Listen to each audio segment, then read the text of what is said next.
My name is Daniel. I'm 34 now, and looking back, I think the most dangerous relationships aren't the explosive ones. They're the ones that slowly convince you that your discomfort is unreasonable. I met Claire when I was 28. At the time, I was working as a project manager for a logistics company. My life wasn't particularly exciting, but it was stable. I liked routines. I liked predictability. Most people described me as calm, which was probably another way of saying I wasn't very reactive. Claire was different. She was energetic, expressive, and emotionally intense in a way I found fascinating. She could walk into a room and immediately become the center of attention without trying very hard. Conversations seemed to orbit around her naturally. When we started dating, that difference felt complementary. I was steady. She was spontaneous. I thought we balanced each other. For the first year, things were genuinely good. We traveled together, spent weekends exploring new places, and built the kind of inside jokes couples collect over time. We moved in together after 18 months. That's when I started noticing something I couldn't quite define.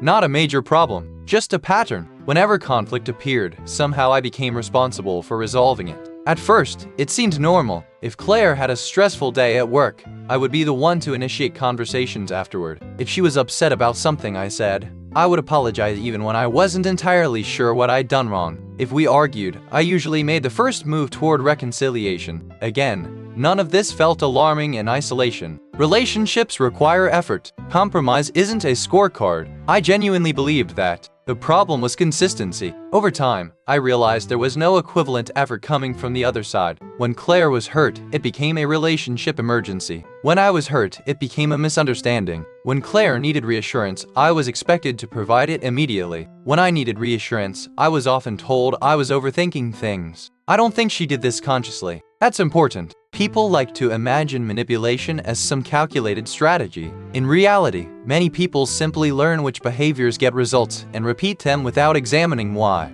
Claire had grown up in a household where emotional intensity won arguments. Whoever felt the strongest emotion became the priority. Whoever stayed calm became responsible. And I stayed calm. Always. At least externally. By our 4th year together, we had settled into a comfortable apartment and a predictable life. Friends described us as one of the stable couples in the group.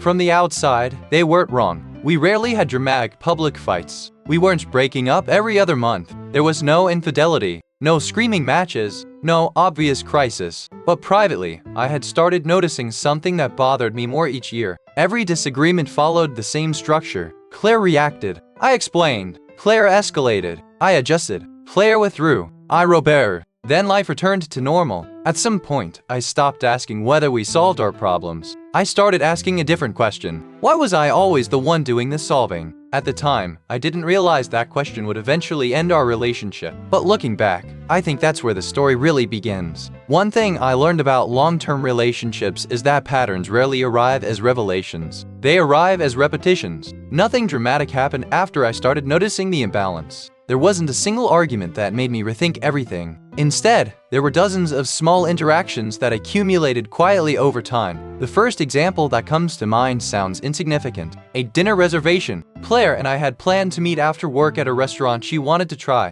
About an hour before we were supposed to leave, my supervisor called and informed me that a shipment issue required immediate attention. I texted Claire explaining the situation. I apologized. I told her I'd probably be 30 minutes late. She responded with a simple okay. That should have been the end of it. Instead, when I arrived at the restaurant, she barely spoke. Every answer was short. Every question felt forced. The atmosphere became uncomfortable almost immediately. Finally, I asked what was wrong. Her response was familiar. Nothing. Anyone who's spent enough time in relationships knows that nothing can be one of the most complicated words in the English language. I asked again. Same answer. For the rest of the evening, she remained distant. The next morning, she finally admitted she had been upset because she felt I wasn't prioritizing her. I understood her disappointment. What bothered me wasn't the feeling itself. It was the process. Instead of communicating directly, she had expected me to detect the problem, investigate the problem, and then fix the problem. That became a recurring theme. Months later, something similar happened when I forgot to pick up a specific brand of coffee she liked. Again,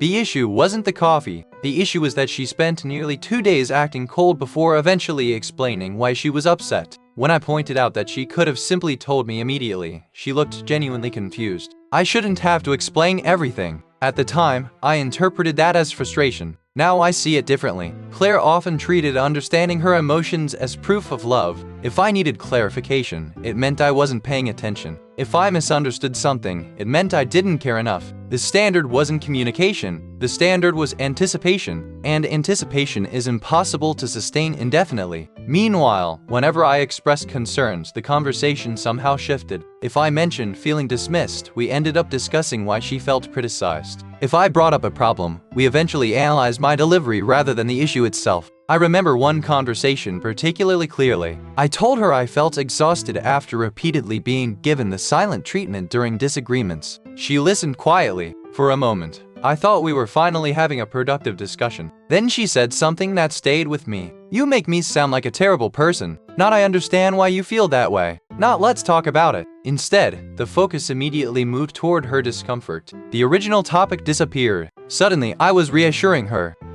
That was when I started noticing a strange dynamic. I spent an increasing amount of energy managing Claire's emotions. Claire spent very little energy managing mine. The imbalance wasn't obvious enough to alarm me. Not yet, but it was becoming difficult to ignore. The relationship still looked healthy from the outside. We still laughed together, still made plans, still talked about the future. But underneath those normal moments, something subtle was changing. I was beginning to associate honesty with consequences. Every time I expressed frustration, I became responsible for repairing the emotional fallout afterward. And eventually, you learn a dangerous lesson. Sometimes it's easier to stay quiet. At first, I thought staying quiet was maturity. Later, I realized it was the beginning of resentment. By the 5th year of our relationship, I had become very good at predicting arguments. Not the subjects, the structure. The subjects changed constantly. The structure never did. What made it difficult to identify at the time was that Claire wasn't irrational. In fact, she was often intelligent, thoughtful, and capable of remarkable self-awareness when discussing other people's relationships. She could identify unhealthy dynamics in a friend's marriage within minutes. She could recognize manipulation when it happened to someone else. But self-awareness has a strange blind spot. It's much easier to analyze behavior when you're not emotionally invested in the outcome. One evening, we were driving home from a friend's birthday dinner when a conversation started that perfectly captured our dynamic.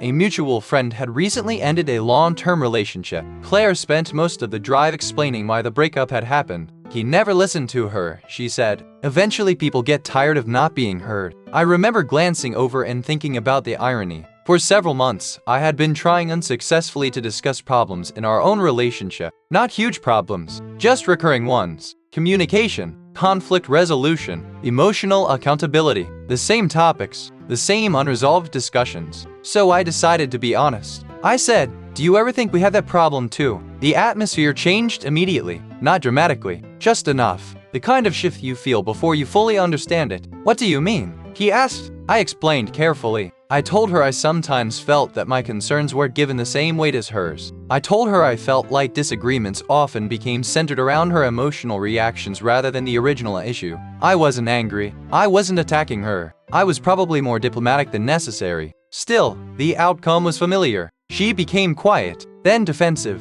then hurt. Within 15 minutes, the conversation had transformed entirely. Instead of discussing my concerns, we were discussing whether I appreciated everything she did for me. Instead of examining specific behaviors, we were evaluating whether she was a good partner overall. By the time we arrived home, I found myself apologizing for making her feel criticized. That word started appearing everywhere. Criticize. It seemed to function like an emergency exit. Any uncomfortable feedback became criticism. Any criticism became unfair. Any unfairness required repair. And the repair always came from me. A few weeks later, another incident reinforced the pattern. Claire had canceled plans with me 3 times in a month because coworkers invited her out after work. Each time, I was understanding. People have lives. Schedules change. But after the 3rd cancellation, I told her it bothered me. Not because of the missed plans, because she never seemed concerned about how it affected me. Her response wasn't anger, it was something subtler. She began listing all the things she had done for me recently.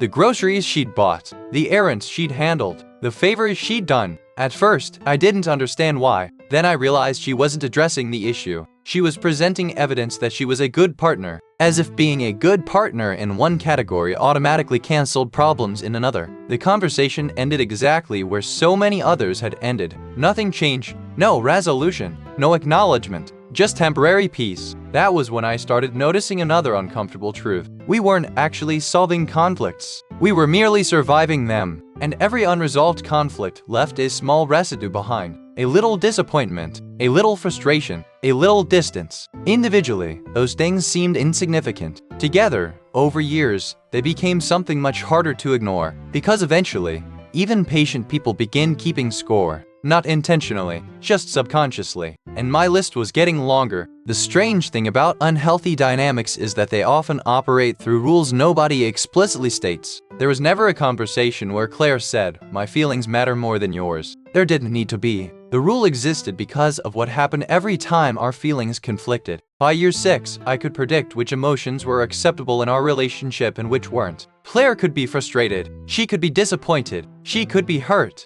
She could be overwhelmed. All of those emotions immediately became priorities. Mine were different. If I was frustrated, I was told to be patient. If I was disappointed, I was told not to take things personally. If I was hurt, I was asked whether I was overreacting. Again, none of this happened in a cruel or obvious way. That's what made it difficult to explain. If someone had asked me whether Claire was emotionally abusive, I would have said no. If someone had asked whether I felt respected, I wouldn't have known how to answer. The problem wasn't what happened during individual moments. The problem was the cumulative effect. Every relationship teaches you something about yourself. Ours taught me to minimize my own needs. At first, I thought I was being mature. Then I thought I was being supportive. Eventually, I realized I was becoming invisible. One particular incident stands out. My father had been hospitalized unexpectedly. It wasn't life-threatening, but it was serious enough to create significant stress. For several days, I was traveling back and forth between work, the hospital, and home. I was exhausted,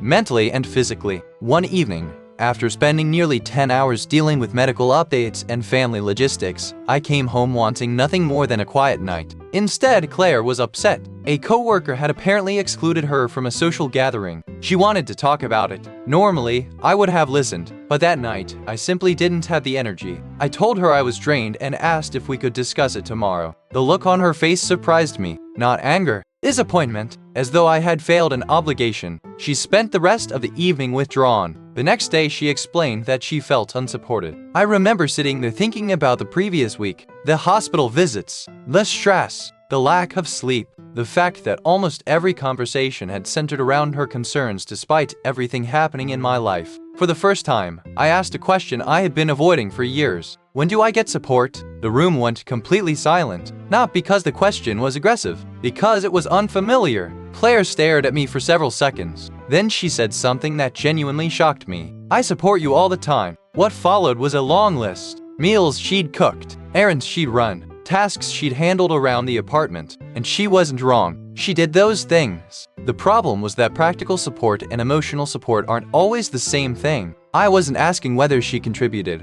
I was asking whether there was space for my emotional needs. She never really answered. Instead, the conversation drifted into another discussion about how unappreciated she felt. By the end of it, the original question had disappeared completely. But that night, lying awake in bed, I noticed something unsettling. I could clearly describe Claire's emotional world. Her fears, her insecurities, her frustrations, her needs. I knew them all, but I wasn't sure she could do the same for me. Not because she didn't care, but because our relationship had gradually evolved around a single assumption. My role was to understand. Her role was to be understood. And once I saw that pattern clearly, I couldn't stop seeing it. The problem was no longer invisible. The question was what I was going to do about it. Looking back, the argument that changed everything started with something so trivial that it sounds ridiculous when I describe it. Days, not finances, not infidelity, not some major betrayal, just dishes sitting in a sink. It was a Saturday morning. Claire and I had been together for nearly 7 years at that point. The previous week had been unusually demanding for me. A major project at work was approaching a deadline, and I'd spent several late nights dealing with complications that seemed to multiply every day. By the weekend, I was exhausted. I had planned to spend Saturday catching up on sleep and handling a few household tasks. When I woke up, Claire was already irritated. Apparently, I had forgotten to run the dishwasher before going to bed. That was it. That was the entire issue. At least initially. I apologized and told her I'd take care of it. Normally, that would have ended the conversation. Instead, she continued. The dishes became evidence. Evidence that I wasn't paying attention. Evidence that I wasn't pulling my weight. evidence that she couldn't rely on me. I stood there listening, increasingly confused, because the criticism didn't match reality. We both worked full-time. We both contributed around the apartment. Household responsibilities were generally balanced. One forgotten dishwasher cycle wasn't part of a larger pattern, at least not one I recognized. When I pointed that out, she became frustrated, then emotional, then angry. The familiar progression. What made this argument different was that I didn't immediately move into repair mode. I was tired, not angry, just tired. Tired of defending myself against accusations that seemed disconnected from the actual situation. Tired of conversations where one mistake became a referendum on my character. Tired of trying to prove that I was a good partner every time I disappointed her. For once, I simply said, "I don't think this is about the dishes." The silence that followed was immediate. Claire looked at me carefully, almost cautiously, because I think she knew I was right. The dishes were merely the trigger. The real issue was deeper and harder to define. For years, she had relied on emotional intensity to establish urgency. Whenever she felt hurt, the relationship stopped until her feelings were addressed. Whenever I felt hurt, the relationship continued as normal. That imbalance had become so normal neither of us questioned it anymore. Until now, the conversation stretched for hours. Not because we were making progress, because we were going in circles. I would describe a pattern. She would defend an incident. I would return to the pattern. She would return to the incident. It felt like we were speaking different languages. At one point, I calmly explained that I felt responsible for managing both my emotions and hers. I expected disagreement. What I didn't expect was her response. She started crying. Not dramatically, not manipulatively in an obvious sense, genuinely crying. And through those tears, she said, "Nothing I do is ever enough for you." That sentence landed harder than I expected, because it revealed something important. Everything I had described as a relationship issue, she was hearing as a personal indictment. She wasn't evaluating the problem, she was defending herself against it, which meant the conversation could never actually reach a solution. Then came the moment that shifted everything. After nearly 3 hours of arguing, Claire looked directly at me and said, "Maybe we're just not compatible anymore." The words hung in the air. For years, breakup threats had appeared during our worst arguments. Sometimes direct, sometimes implied, always temporary, always followed by reconciliation. But this time felt different. Not because she said it, because of how I reacted. For the first time, I didn't rush to reassure her. I didn't argue. I didn't tell her we could fix it. I simply sat there quietly. And somewhere in that silence, I realized something unsettling. The possibility of losing the relationship no longer frightened me as much as the possibility of staying exactly where we were. That realization would stay with me long after the argument ended, and it was the first crack in something I had spent years trying to preserve. The argument ended the way most of our arguments ended, not with resolution, with exhaustion. Claire eventually went to bed. I stayed in the living room for another hour, staring at a dark television screen and replaying the conversation in my head. I wasn't trying to decide who was right. At that point, I no longer cared very much about being right. What bothered me was something else. Nothing I said seemed capable of existing on its own. Every concern I raised immediately transformed into something about Claire. If I felt hurt, she felt accused. If I felt ignored, she felt criticized. If I felt exhausted, she felt unappreciated. Every road led back to the same destination, and after years of traveling those roads, I was beginning to wonder whether there was any point continuing the journey. The days after that argument were unusually quiet, not peaceful. Quiet. There is a difference. Peace comes from resolution. Silence comes from avoidance. Claire responded the way she often did after major conflicts. She withdrew. The silent treatment wasn't dramatic. She wasn't slamming doors or refusing to acknowledge my existence. Instead, she became emotionally unavailable. Conversations became functional, brief, transactional. She answered questions. She participated when necessary. But warmth disappeared. Affection disappeared. Connection disappeared. Years earlier, this would have terrified me. I would have immediately started repairing things. I would have initiated conversations, apologized for my tone, clarified my intentions, reassured her repeatedly. I would have worked overtime emotionally. This time I didn't. Not because I was trying to punish her, because I was tired. For the first time, I simply allowed the distance to exist. That seemed to confuse her. About 4 days into the silence, she finally asked, "You're really okay with this?" I knew exactly what she meant. She wasn't asking whether I enjoyed the tension. She was asking why I wasn't chasing her, why I wasn't fixing it, why I wasn't playing my usual role. I answered honestly, "No, I'm not okay with it." She waited, probably expecting the rest. The reassurance, the repair attempt, the emotional labor. Instead I added, but I don't think I can keep fixing every conflict by myself."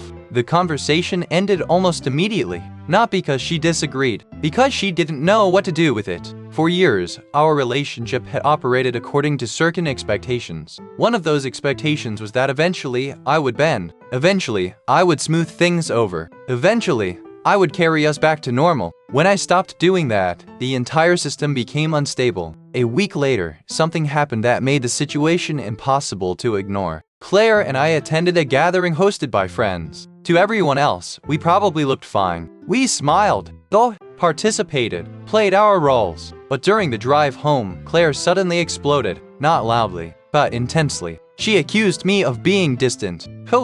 Aaron. She said I had been acting differently for weeks. I agreed. That seemed to frustrate her even more. Finally, she asked the question directly. "Why have you stopped trying?" I remember gripping the steering wheel and thinking carefully before answering. Because the truth wasn't dramatic. The truth was simple. I don't think trying means the same thing to both of us anymore. She stared at me. So I continued. "I've spent years trying to understand you, trying to accommodate you, trying to solve problems. But every time I ask for the same effort back, we end up discussing why you're upset instead." The silence afterward felt heavier than any argument. For a moment, I thought she might finally hear what I was saying. Instead, she said something that changed everything. "If you're unhappy, maybe you should just leave." The words came out quickly, almost reflexively, like someone throwing a familiar weapon without thinking. And maybe that's exactly what happened, because breakup threats had always been part of our worst conflicts. Not constant, not extreme, but present. A pressure valve, a way to regain control when conversations became uncomfortable. The difference this time was that something inside me had shifted. When she said it, I didn't feel fear.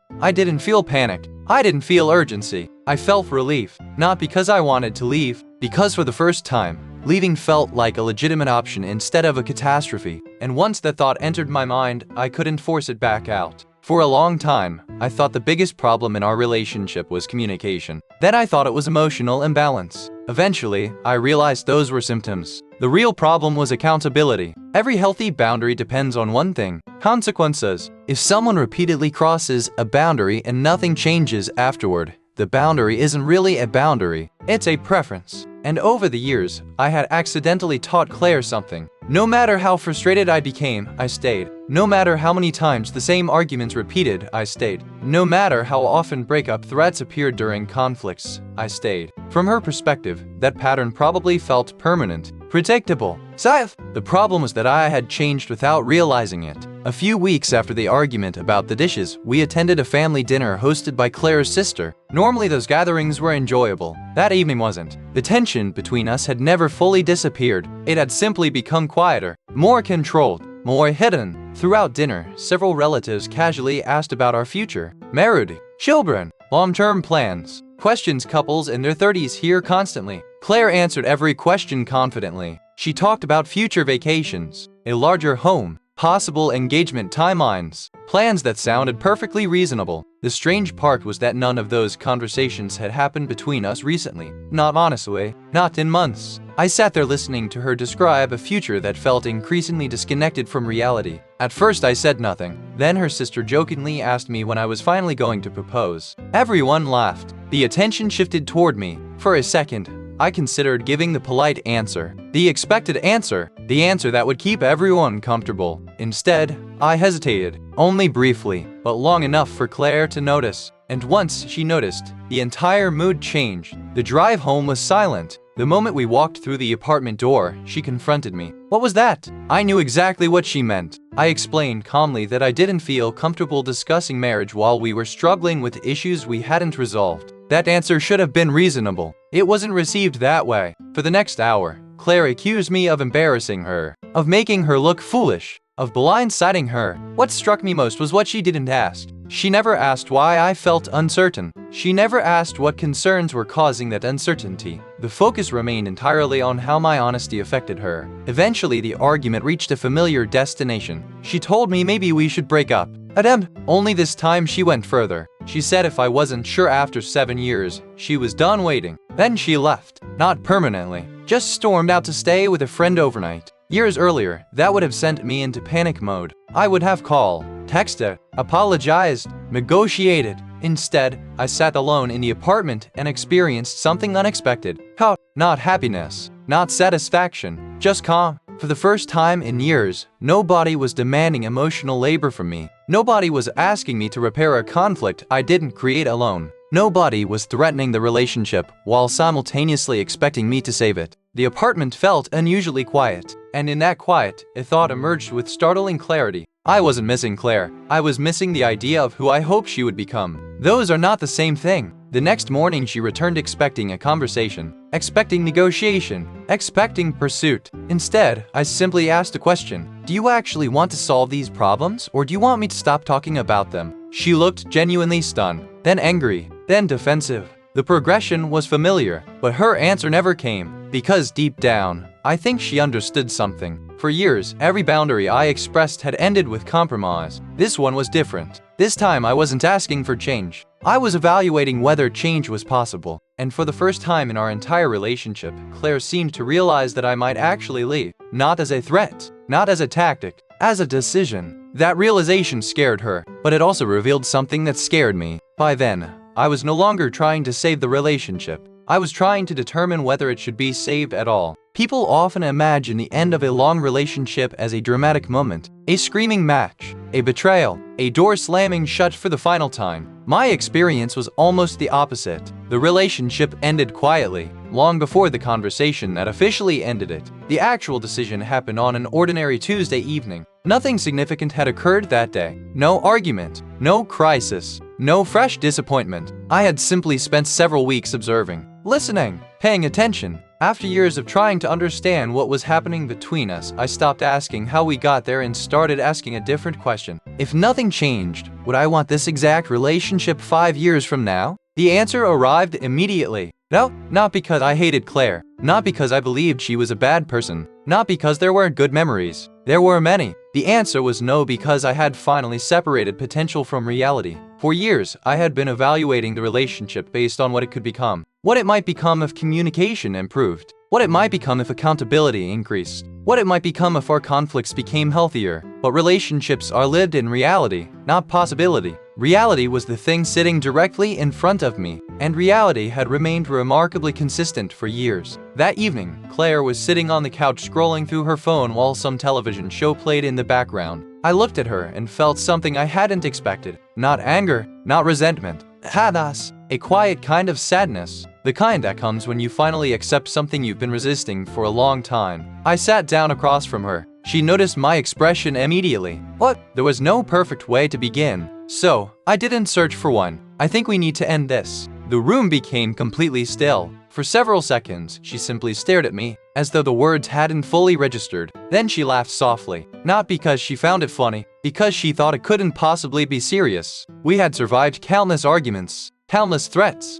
countless reconciliations. This was just another cycle. At least that's what she seemed to believe. Okay, she said. So, let's talk about it. I shook my head. That was the moment she realized something was different. I'm not saying we need to work on this, I told her. I'm saying I think we're done. The color drained from her face. Immediately, the conversation shifted into familiar territory. Promises, explanations, future changes, new efforts, new commitments. Everything I had hoped to hear years earlier suddenly appeared all at once. And that was the tragedy of it. I believed she meant every word. I genuinely do. I don't think she was lying. I think she was scared. People often become most motivated to change when consequences finally arrive. The problem is that by then, the damage is usually already done. For nearly 2 hours, Claire tried to convince me we could fix things. For nearly 2 hours, I listened, calmly, respectfully, and when she finished, I told her the truth. I don't think our problem is that we don't know what needs to change. She looked confused. So I continued. I think our problem is that we've known for years. That was the first moment she started crying. Real crying. Not strategic, not defensive, just grief. And despite everything that had happened between us, I felt terrible. Because endings hurt even when they're necessary. Maybe especially when they're necessary. But clarity had finally replaced hope. And once that happened, there was no path backward. For the first time in 7 years, I wasn't choosing patience. I wasn't choosing compromise. I wasn't choosing another attempt. I was choosing myself. And strangely, it felt less like giving up than finally telling the truth. The hardest part of ending a long relationship isn't always making the decision. Sometimes it's surviving what happens afterward. For years, I had imagined that if Claire and I ever broke up, it would follow the same pattern as our arguments. An emotional escalation, a period of distance, then eventually some form of reconciliation. What I hadn't anticipated was how differently people react when they realize the usual cycle no longer works. The first few days after our breakup conversation were surreal. We still shared the apartment. We still occupied the same physical space, but the relationship itself felt gone, like a building that remained standing after the foundation had already collapsed. Initially, Claire seemed convinced I would change my mind. She became unusually attentive, kinder, more patient, more willing to listen. Several times she initiated conversations about issues I had been trying to discuss for years. Communication, accountability, emotional reciprocity, topics that had previously triggered defensiveness were suddenly open for discussion. Under different circumstances, it might have felt encouraging. Instead, it felt heartbreaking, because I could see what was happening. She wasn't discovering these insights for the first time. She was finally taking them seriously because the consequences had become real. One evening, she sat across from me at the kitchen table and said something that stayed with me. I didn't know it was this serious. I believed her. That's the uncomfortable reality. People often assume that if someone ignores a problem, it must be because they don't care. Sometimes they care. They simply don't believe the problem will cost them anything. Humans are remarkably good at adapting to warning signs that never become consequences. For years, I had expressed concerns. For years, I had stayed. From her perspective, those two facts eventually became connected. Concerns existed, but departure never followed. So the concerns gradually lost urgency. Now the urgency had returned all at once. A week later, her reaction shifted. Hope turned into frustration. Frustration turned into anger. That transition wasn't surprising.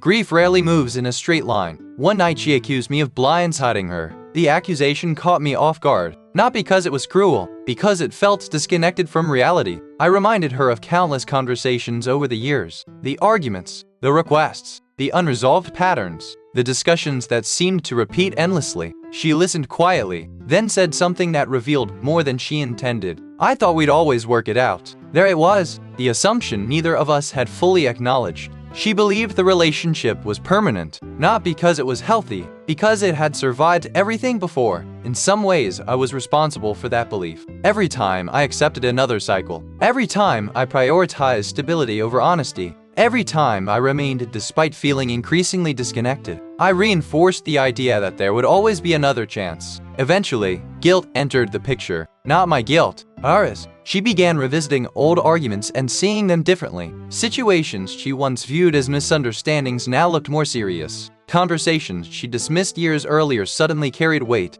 I could see the realization unfolding in real time. And honestly, I wouldn't wish that experience on anyone, because hindsight can be brutal, particularly when you recognize opportunities you can never revisit. The most difficult conversation happened shortly before she moved out. She asked me a question through tears. When did you stop loving me? I thought about it carefully before answering, because the truthful answer wasn't what she expected. I didn't. She looked confused. So I explained. Love wasn't what disappeared. Trust did. Trust that our problems would ever truly change. Trust that my needs mattered as much as hers. Trust that future conflicts would lead somewhere different than the past. Love had survived much longer than trust, and once trust disappeared, love eventually lost its ability to sustain the relationship by itself. That answer seemed to hurt her more than anger ever could, because anger creates distance. Understanding creates clarity, and clarity leaves very little room to hide. By the time she finally packed the last box and walked out of the apartment, neither of us was arguing anymore. There was nothing left to argue about, only consequences. And consequences, unlike arguments, don't negotiate.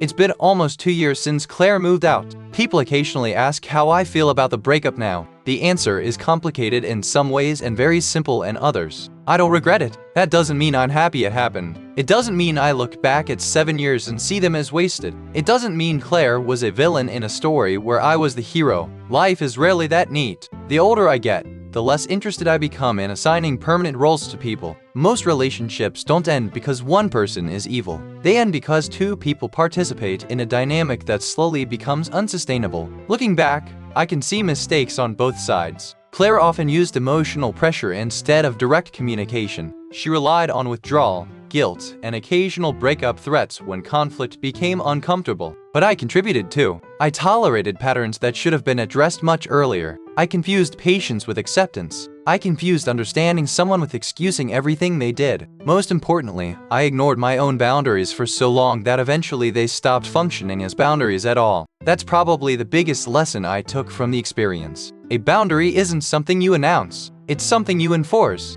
Without consequences, boundaries become suggestions. Without action, needs become wishes. And without self-respect, love can slowly transform into obligation. For a long time, I believed that being a good partner meant enduring almost anything. Staying calm, being understanding, giving people endless opportunities to improve. Those qualities aren't bad. In moderation, they're valuable. The problem is that every strength becomes a weakness when taken too far. Patience can become passivity. Empathy can become self-neglect. Loyalty can become fear of leaving. I learned all three lessons the hard way. The most surprising part of life after the breakup wasn't freedom. It was quiet. Real quiet. Not the tense silence that follows arguments. Not the emotional uncertainty that follows conflict. Just peace. For months, I kept waiting for some crisis to appear. Some problem to solve. Some emotional emergency requiring immediate attention. Nothing came. At first, the absence felt strange. Then it felt restorative. Eventually,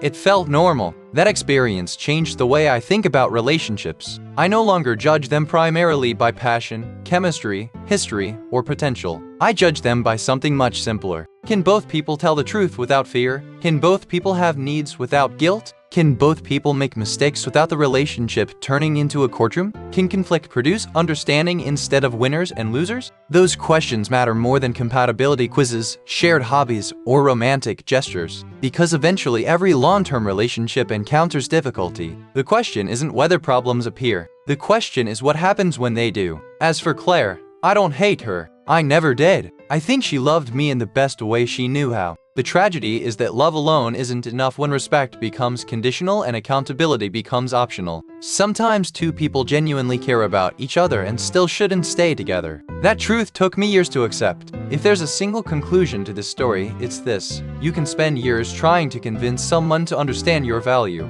or you can spend one difficult moment choosing to recognize it yourself. One path leads to endless negotiations, the other leads to peace. And eventually, I learned something I wish I'd understood much earlier. Being understood is important. Being loved is important. But neither is worth sacrificing your ability to live honestly. In the end, I did leave because I stopped loving someone. I left because I finally understood that peace is more valuable than being right. And once I learned that, the decision became surprisingly easy. This is the end of the story. Don't forget to share with your friends, comment, like, and subscribe.